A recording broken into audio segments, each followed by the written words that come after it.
Freeland, why didn't you disclose your job offer from Ukraine to the Conflict of Ethics Commissioner within 7 days as required? Hi, nice to see you. Likewise. I disclosed it to the Ethics Commissioner immediately. And are you sure about that? Because you didn't tell the Prime Minister for 2 days. I told the Prime Minister as soon as I spoke to him, as soon as I could speak to him. Why did you keep it secret from the public, though, until the President of Ukraine tweeted it out? It wasn't finalized. Are you sure it wasn't because you guys were shipping $2.5 billion out and it would be odd to have you on both sides of the deal? That was a decision of the Prime Minister. And let me just say, I think Canada should be proud to support Ukraine. And I don't think that's the question. You were on both sides of the deal is the question. I wasn't on both sides of the deal. I actually wasn't at that meeting with the Prime Minister. But in any event, let me be very clear.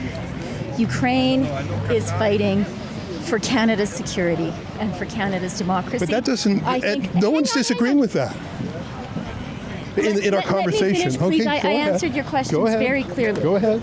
Ukraine is fighting for Canada. Ukraine is fighting for democracy in Ukraine and in the world. We benefit from supporting Ukraine. I'm proud of the support that Canada has given, and I've been very, very proud. But you have to follow the law. No, hang on. You have to follow the law. Oh, I followed the law 100%. Gang, what's up? Aaron here, Canadian Looney. Get your Canadian federal politics right here. Smash the like, hit subscribe. This video doesn't really need an explanation. Let's jump right into it. How the hell did Canada become a place where, well, first of all, muckraking journalists are necessary, and they certainly are. That bloody CBC, right? It's $1.5 billion a year plus $600 million in advertising from the federal government to have no audience. They have no audience, right, except people over 60, and they've been struggling to get a purchase on YouTube for like 10 years. They've disallowed comments because that's how clueless they are, and no one watches their material. Like, they literally get hundreds of views. Which means that even the staff that made the shows don't watch them, right? And so here we are in Canada, and Mark Carney's come along to save the Canada, but really to save the planet. And Canadians are daft enough to start. You can see the scales tilting in his favor. You know, I mean, we were going to decimate the Liberals because Trudeau's been such an absolute bloody nightmare catastrophe in his narcissistic and incompetent manner. And now Carney's coming waltzing in from the Bank of England with his ESG and his DEI and his net zero and his you don't need fossil fuels, peasants, or cars. And Canadians are lining up to vote for him. Jesus. I saw an opinion poll about Trump's idea, his social media banter about Canada becoming the 51st state. Yeah. Now, I think he just likes poking at Trudeau. Trump is a master of the insulting nickname. Like, he's just got that sure Manhattan. Is. He's definitely got, that's an art. He's an entertainer, and he's a quick-thinking, mischievous fellow. Yeah. So he met with Trudeau at Mar-a-Lago, and he detected certain... He didn't let him stay there that night. No, and he poked at him a bit. Yeah. The thing is, 10 years ago, you would have said to Canadians who want to join the States, I think Canadians would say, no, first of all, we're wealthier. There was a point in time when the average Canadian, on an individual basis, was wealthier than... Yeah, well, we've dispensed with that. It's 60% now. There were a lot of things that the Canadians would say, you know, we really like America, but boy, we're glad. We're good.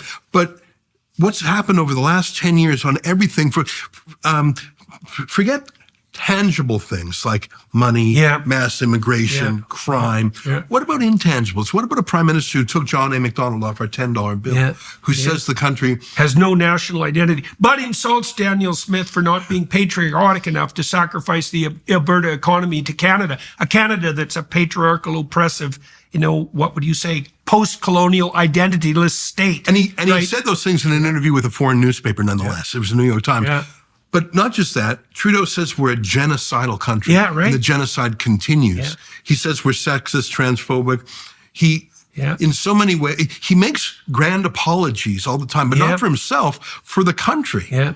So you've had almost 10 years of him degrading and demoralizing and denaturing, cutting people off from our roots and our history and our culture and identity. Yeah. So and destroying the economy at the same time. So if you're a young man, and you want to buy a home and start a life and get a job, all of those things, a lot of young people live with their parents now well into their 30s, not because of their failure to launch. You can't buy a home in Canada. It's twice as much in the States. No, we don't have much land, you know. But all of a sudden, when Trump says, would you like to join the U.S.? We'll trade in your dollars at par.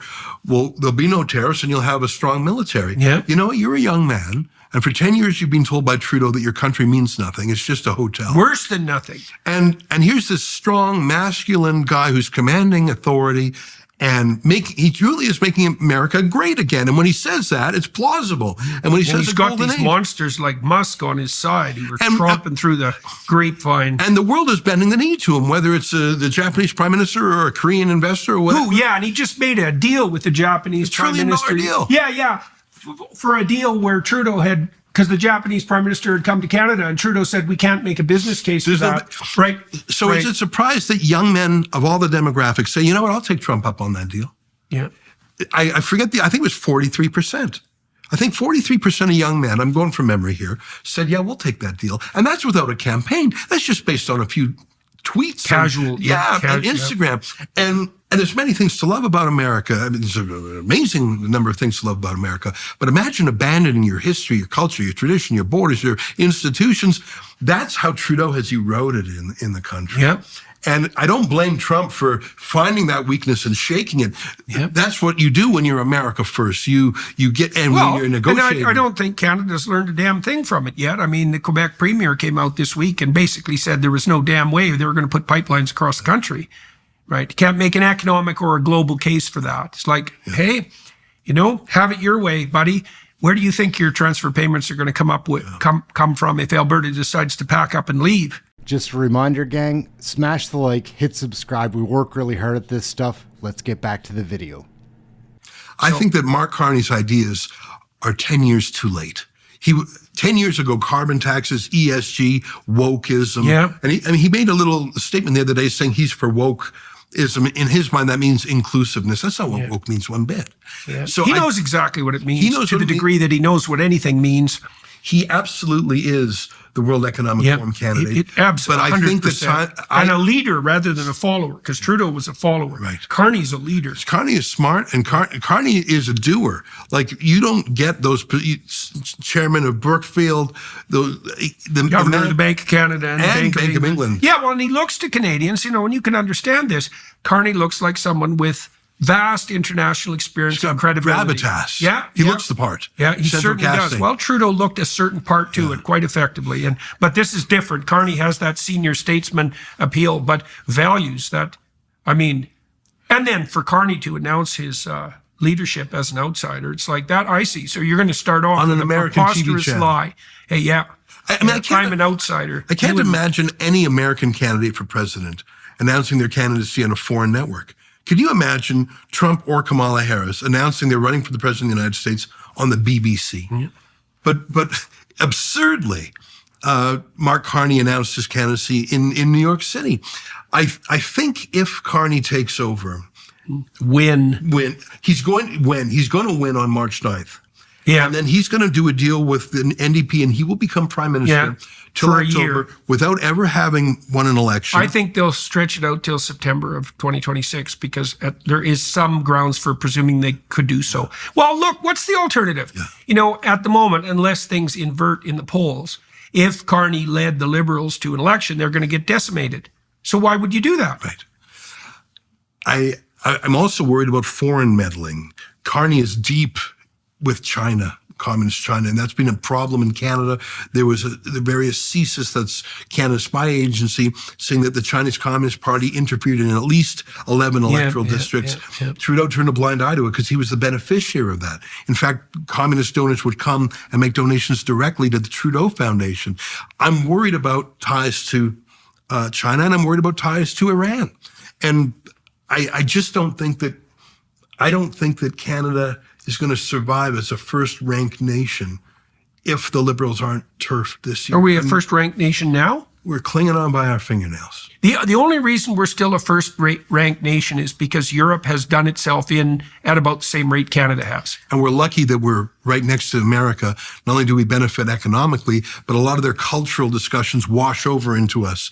And I think, look what Trump has done on transgenderism in sports. He's just ended with a stroke of a pen. Gender-affirming care, too. Even small things like saying we're done with paper straws. Yeah. I know that sounds small, but show me someone who's ever liked that. And yes, I like the paper straws that come in plastic, the single-use paper straws that come in plastic wrappers. I'm very fond of those. But what does it say about a country that abides that stupid rule that no one likes, but we just abided it? We just accepted it. What does it say about the nature and of the character of 40 million Canadians? It says that we're willing to virtue signal at our own expense. And we saw that during the pandemic and the lockdowns when things went so hard in Canada. Yeah, that's for sure. And it was an opportunity for people to, I'll show my righteousness by being a voluntary, self-appointed enforcer. Yeah. The phenomenon that people enjoyed that, man, Toronto was rife with informers. It was something to see. I certainly understand. The mask patrols who would come up to you and give you, and here's the thing, and I know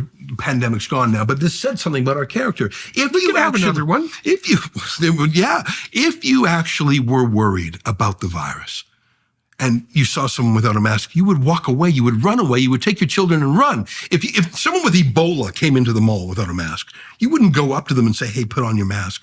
You would if you were sacrificing yourself for the good of the planet. Right. But there was an opportunity to be more virtuous than that person. But more to the point, I think this is what, and I watched so many of those videos, and I myself was a bit of a mask, not wearing, a dissident. Yeah. So I had a lot of encounters. And it wasn't even virtue signaling. It was, I'm worried that if I didn't wear a mask, the rules would come down on me. There would be some consequence on me.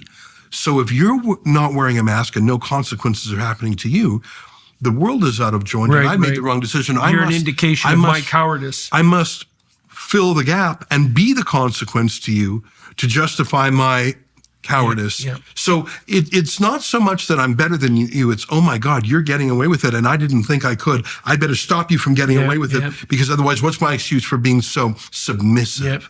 Little bit of column A. Well, and then there's the ever-present enjoyment in getting to rat on your neighbors, and we never want to underestimate just how pleasurable that can be.